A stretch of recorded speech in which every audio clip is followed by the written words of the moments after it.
तो आज हम लोग एंगुलर मोमेंटम शुरू करने वाले हैं।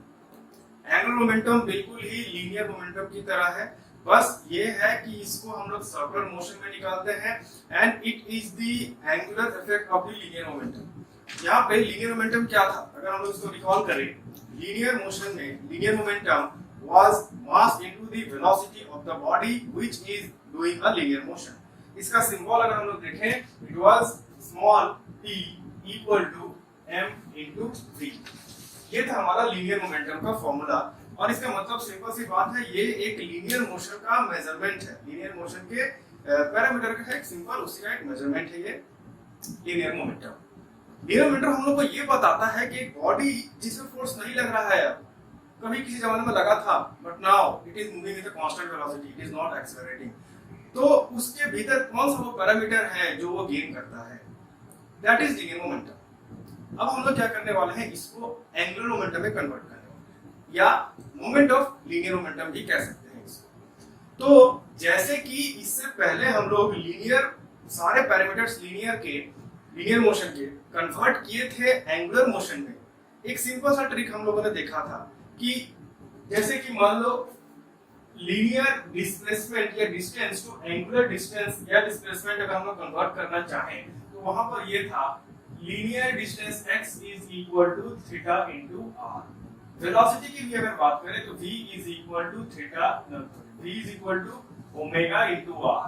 फिर acceleration a is equal to alpha into r। यहाँ पे इस साइड इक्वल टू के लेफ्ट हैंड साइड में हम लोगों को दिख रहे हैं लीनियर पैरामीटर्स, और इक्वल टू के राइट हैंड साइड में हमको दिख रहा है एंगुलर पैरामीटर्स, उन्हीं के कॉरस्पॉन्डिंग एंगुलर पैरामीटर्स। और ये जो r दिख रहा है, this is the radius from the axis of rotation, यानी जो मोशन कर रहे हैं वो लोग, उस मोशन का रेडियस है सेंटर से, या सेंटर पे ही अगर एक्सिस ऑफ रोटेशन रहे तो वहां से। तो ठीक वैसे ही हम लोग एंगुलर मोमेंटम भी निकाल सकते हैं। एंगुलर मोमेंटम का सिंबल होता है capital L। This is equal to linear momentum into r। अब इसको PR नहीं लिखे, RP लिखे, because linear momentum is a vector quantity, और वेक्टर क्वांटिटी में हम लोग को मालूम है क्रॉस प्रोडक्ट करना पड़ता है, और क्रॉस प्रोडक्ट करते वक्त हम लोग को पता चलेगा कि r इंटू p करना है, ना कि p इंटू r करना है। इसीलिए एक ही बार में RP लिख दे रहे हैं। तो हम लोग को फॉर्मूला जो मिला, that is angular momentum L is equal to radius या फिर डिस्टेंस या फिर perpendicular distance between the body जो कि मोशन परफॉर्म कर रहा है वो, और एक्सिस ऑफ रोटेशन, दोनों के बीच का परपेंडिकुलर डिस्टेंस। ये बहुत ही टेक्निकल टर्म हो गया। सीधे शब्दों में कहा जाए तो जो रोटेशनल मोशन हो रहा है उसका रेडियस, ये हो गया r, और लीनियर मोमेंटम कन्वर्ट हो गया लीनियर मोमेंटम एंगुलर मोमेंटम। अब इसको हम लोग चाहे तो और भी फॉर्मूले में बदल सकते हैं इसको, जैसे कि मान लो p का पूरा फॉर्म अगर लिख दें यहाँ पे, यानी m मास इनटू RmV, इस तरीके से भी लिख सकते हैं हम लोग। इसको आगे और भी कन्वर्ट करें तो हम लोग क्या करेंगे, देखो L is equal to Rm को एक साथ रखते हैं, V को हम लोग क्या लिख सकते हैं, ओमेगा R, तो into omega R, finally this gives us m r square omega, या m ओमेगा r स्क्वायर, जो भी जिस तरीके से चाहो कह सकते हो।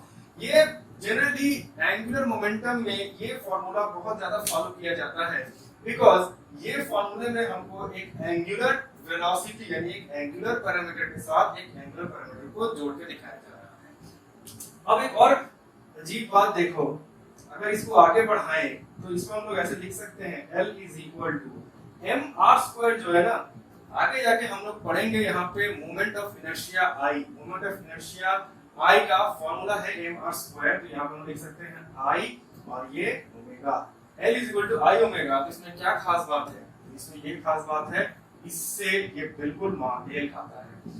यानी हम लोग ये वाली चीजों तो किए ही थे, ये वाली चीजों में हम लोग डायरेक्टली एक पैरामीटर्स को लीनियर से उनके एंगुलर फॉर्म में कन्वर्ट कर रहे थे, लेकिन एक और हम लोगों ने किया था जहां पे सिंगल पैरामीटर्स नहीं थे, जहां पे हम लोगों ने फॉर्मूलों को ही उनके लीनियर वर्शन से एंगुलर वर्शन में कन्वर्ट किया था। जैसे कि फोर्स के लिए हम लोगों ने क्या लिखा था, force was linear, force was mass into acceleration, तो इसी का एंगुलर वर्शन हो गया था torque is equal to mass के बदले मोमेंट ऑफ इनर्शिया आई और लीनियर एक्सीलरेशन के बदले एंगुलर एक्सीलरेशन अल्फा। ऐसे करके हम लोगों ने फॉर्मूला को भी एंगुलर वर्शन में कन्वर्ट किया था उनका। ठीक वैसे ही यहाँ पे देखो, ये हो गया लीनियर मोमेंटम, ये हो गया एंगुलर मोमेंटम, ये हो गया लीनियर के टर्म में मास कहते हैं इसको, इसको इनर्शिया भी कह सकते हैं, इनर्शिया फैक्टर मास, तो उसी का angular version moment of inertia. हर चीज का मोमेंट का मतलब होता है एंगुलर इफेक्ट। ये हो गया वेलोसिटी, ये हो गया एंगुलर वेलोसिटी।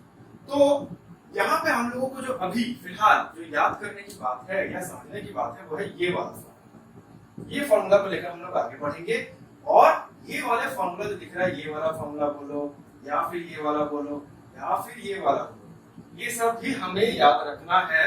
बट फिलहाल अभी जो हम लोग करने वाले हैं ये वाले फॉर्मूले को लेकर आगे बढ़ेंगे, क्योंकि ये वाले फॉर्मूले को पढ़ने या समझने लायक अभी तक हम लोगों ने टॉपिक्स कवर नहीं किए हैं, तो इसको लेकर आगे बढ़ते हैं।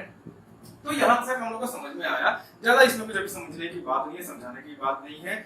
लीनियर मोमेंटम जैसा था हम लोग पहले से ही जानते हैं क्या होता है, ठीक वैसे ही होता है एंगुलर मोमेंटम, बस वो एंगुलर मोशन के लिए काम करता है। यहाँ पे लीनियर मोमेंटम भी वेक्टर क्वांटिटी था, तो एंगुलर मोमेंटम भी वेक्टर क्वांटिटी है। इसका डायरेक्शन निकालना भी हम लोग सीखेंगे, लेकिन उससे पहले इसका ऐसा यूनिट लिख देते हैं। ऐसा यूनिट क्या होगा यहाँ पे, जैसे कि लीनियर मोमेंटम का एसआई यूनिट क्या था, इसका मास के बदले हो जाएगा केजी और वेलोसिटी के बदले हो जाएगा मीटर पर सेकंड। ठीक वैसे ही यहाँ पर अगर हम लोग यहाँ पर अगर इसका हम लोग एसआई यूनिट निकालने की कोशिश करें तो ये निकल के आ जाएगा हम लोग का p के बदले तो रहेगा केजी मीटर पर सेकंड, यानी केजी मीटर पर सेकंड, ये तो रहेगा ही। आर भी क्या है, डिस्टेंस, यानी इसके लिए और एक मीटर आ जाएगा यानी मीटर। तो as a result we get KG metre square per second. This is the SI unit of linear momentum, KG metre square per second. और हम लोग अगर चाहें तो इसको सीजीएस यूनिट में भी लिख सकते हैं। दैट मींस इसको हम लिख देते हैं एक बार ऐसे करके, SI unit is equal to kg meter square per second. CGS unit is equal to kg के बदले ग्राम, मीटर के बदले सेंटीमीटर स्क्वायर और पर सेकंड तो पर सेकंड ही रहता है।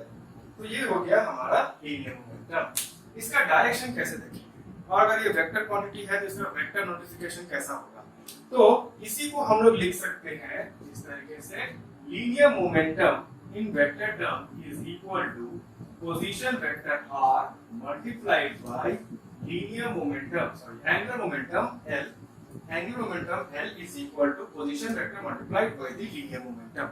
और इसी का मैग्नीट्यूड अगर हम लोग निकालना चाहें then this will be r t sin theta.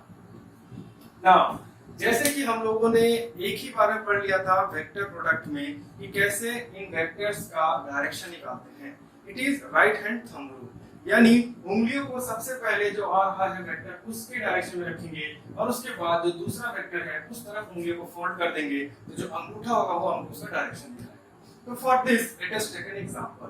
तो यहाँ पे अगर हम लोग ऐसा पकड़ते हैं,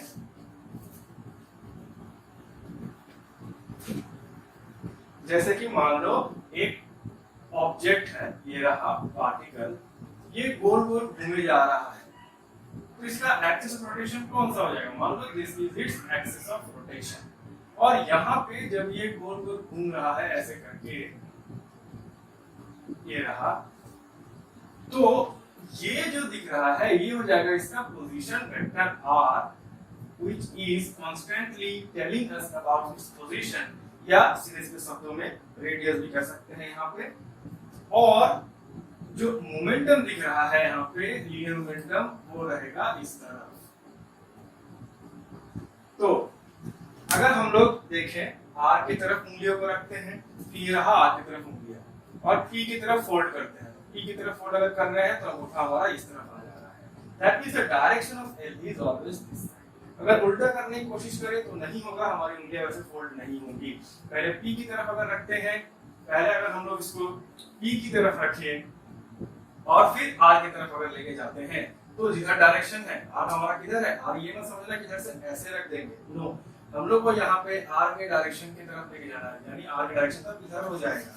तब अगर उंगलियों को फोल्ड करना है तो उल्टा करना पड़ेगा ऐसे करके, है ना, उल्टा उंगलियां फोल्ड नहीं होती है, तो इसीलिए हम लोग को डायरेक्शन फॉलो करना है। तो पहले आर की तरफ उंगलियों को ले गए, फिर पी की तरफ उंगलियों को ले गए, तो हमारा अंगूठा दिखाता है द डायरेक्शन ऑफ एल, यानी angular momentum which is perpendicular to this board, या फिर एक थंब रूल याद रखना कि जो भी यहाँ पे दे रहा है वेक्टर का प्रोडक्ट, उन्हीं वेक्टर का जो प्लेन है, यहाँ पे इन वेक्टर इस वेक्टर का प्लेन कौन सा है, ये बोर्ड, तो इसी वेक्टर का जो प्लेन होगा उसी पे परपेंडिकुलर होगा ये रिजल्टेंट वेक्टर। तो this is the resultant vector.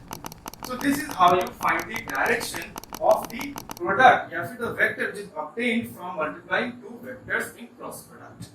So ये रहा वेक्टर नोटिफिकेशन, ये हो गया उसका मैग्नीट्यूड, ये हो गया उसका SI यूनिट, और ये हो गया उसका बेसिक नॉलेज।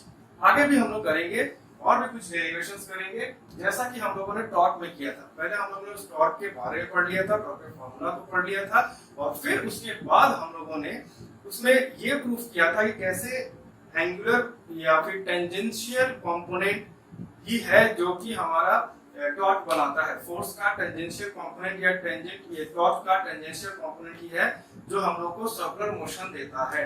ठीक वैसे यहाँ पर भी हम लोग ये प्रूफ करेंगे कि लीनियर मोमेंटम का टेंजेंशियल कंपोनेंट ही है जो हम लोगों को एंगुलर मोमेंटम देता है यहाँ पे। और एक चीज हम लोग प्रूफ करेंगे कि linear momentum into the moment arm is equal to angular momentum. तो ये भी हम लोग प्रूफ करेंगे अभी थोड़ी देर में, देख लो पहले। तो जैसा कि हम लोगों ने एंगुलर मोमेंटम का ये फॉर्मूला देखा, angular momentum is equal to R P sine theta, या फिर इसका वेक्टर फॉर्म अगर हम लोग चाहे तो ऐसे लिख सकते हैं, L vector is equal to R vector multiplied by T vector या लीनियर मोमेंटम। अब यहां से हम लोग ये वाला देखकर ये बता सकते हैं कि हमारा एंगुलर मोमेंटम कब मैक्सिमम होगा कब मिनिमम होगा। यानी सीधा सीधा बात है, आर और पी तो बदलने वाला नहीं है अगर एक पर्टिकुलर इंस्टेंस ले लिए तो यहाँ पे जाहिर सी बात है साइन थीटा का ही वैल्यू बदलेगा, और साइन थीटा का वैल्यू तभी बदलेगा जब यहाँ पे थीटा बदलेगा। That means let me draw a example here. मान लो कि ये रहा एक ऑब्जेक्ट जो कि गोल गोल घूम रहा है इस तरीके से, this is the motion performed by it, और ये रहा सेंटर या फिर एक्सिस ऑफ रोटेशन। यहां से जो इसकी दूरी है ये रही दूरी, यही हो गया हम लोगों का मोमेंट आर्म। अगर इसी मोमेंट आर्म तभी कहेंगे जब ये लीनियर मोमेंटम इस पे परपेंडिकुलर। अब अगर ये लीनियर मोमेंटम इस पे परपेंडिकुलर नहीं है, एक दूसरा एंगल बना रहा है, तो अभी हम लोग देखें कि किस तरीके से हम लोग इसका वो कंपोनेंट निकालेंगे जिससे कि वो परपेंडिकुलर एंगल बनाए, और उस कंपोनेंट को हम लोग यहाँ पुट करके ये फॉर्मूले में डाल सकते हैं, वो हम लोग देखें। बट यहाँ पर ये हम लोग को प्रूफ करना है कि एंगुलर मोमेंटम तो मैक्सिमम कब होगा और मिनिमम कब होगा। तो चलो देखते हैं। तो अगर हम लोग ये वाले केस के लिए ये डायग्राम बनाते हैं तो यहाँ पर एंगुलर मोमेंटम का डायरेक्शन की तरफ ये हम लोग देख चुके हैं। दैट मींस आर की तरफ पहले उंगलियां रखेंगे, आर का डायरेक्शन इस तरफ है, इस तरफ रखेंगे, फिर पी की डायरेक्शन में घुमाएंगे तो अंगूठा बता देगा हमको एल का direction. That means our direction of angular momentum is along the axis, इस तरफ outside of this board, और इनका जो प्लेन है यानी r प्लेन और मोमेंटम का प्लेन, ये दोनों प्लेन है ये बोर्ड का प्लेन। अब यहाँ पे एक चीज देखो, मैक्सिमम ये कब बनाएगा, मैक्सिमम एंगुलर मोमेंटम तभी बन सकता है जब ये बिल्कुल ऐसे रहेगा। यानी मैक्सिमम एंगुलर मोमेंटम क्या, एंगुलर मोमेंटम मतलब समझ सकते हो टर्निंग इफेक्ट, एक हल्का फुल्का मेल मिलता है, इससे समझने के लिए इतना हम लोग पकड़ सकते हैं कि एंगुलर मतलब टर्निंग इफेक्ट। तो ये मैक्सिमम इसमें टर्निंग इफेक्ट हो कैसे आएगा, मान लो कि ये एक रॉड रखा गया है ऐसे करके और इसको गोल गोल घुमाना है, तो हम लोग क्या करेंगे, इसमें जो मोमेंटम डालेंगे अगर वो बिल्कुल ऐसा डालेंगे यानी ऐसे करके इसमें ठेलेंगे तो बहुत बढ़िया टर्निंग इफेक्ट आएगा। और वही मोमेंटम को अगर हम ऐसे दे दिए यानी हम उसकी तरफ ठेल रहे हैं, इस तरफ ठेल रहे हैं, जब इस तरफ ठेल रहे हैं तो मोमेंटम इफेक्ट आएगा लेकिन थोड़ा कम आएगा। और वही अगर इसमें हम मोमेंटम इधर दे दिए यानी इसको हम इधर टानने की कोशिश किए तो एंगुलर इफेक्ट तो कभी नहीं आएगा। अगेन अगर इसी को हम इधर कर दिए यानी उसको इधर ठेल रहे हैं ये इधर जाएगा, एंगुलर इफेक्ट तो यहाँ से कभी नहीं आएगा। तो एंगुलर इफेक्ट लाने के लिए हम लोगों को मोमेंटम को 90 डिग्री पर रखना ही पड़ेगा। दैट मींस मैक्सिमम एल तभी होगा when theta will be equal to 90 degree. जब 90 डिग्री पे रहेगा तब हम लोग को मिल जाएगा sin 90 1। That means this formula becomes L is equal to R। और मिनिमम हम लोग को कब बनेगा, मिनिमम एंगुलर मोमेंटम हम लोग को तब बनेगा when theta is equal to 0 degree और 180 डिग्री। यानी सीधी सीधी बात में समझो, अगर ये इसका हमारा मेन एम है इसको गोल घुमाना, अगर जो घुमाने वाला कैरेक्टर है यानी लीनियर मोमेंटम इधर लग रहा है तो ये गोल तो नहीं घूमेगा, इसको टांग के सीधा लेके चला जाएगा। और अगर ये इधर लग रहा है यानी ये इधर गिर गया, इधर लग रहा है तो ये इसको इधर ठेल के लेके चल जाएगा, गोल ये कभी नहीं घूमेगा। तो जब ये ऐसे घूम जा रहा है तो ये 180 डिग्री हो जा रहा है और जब ये इससे गिर जा रहा है तो ये 0 डिग्री का हो जा रहा है। तो in all both the cases sin of 0 is equal to 0 and same with 180 also. In that case L becomes 0. So यहाँ से हम लोग पता कर सकते हैं कि किस तरीके से हमारा एंगुलर मोमेंटम मैक्सिमम हो सकता है और कब मिनिमम हो सकता है और इसका रियल रोटेशन में किस तरीके से इसको हम लोग मैनिफेस्ट कर सकते हैं या पिक्चर कर सकते हैं मैक्सिमम और मिनिमम का। तो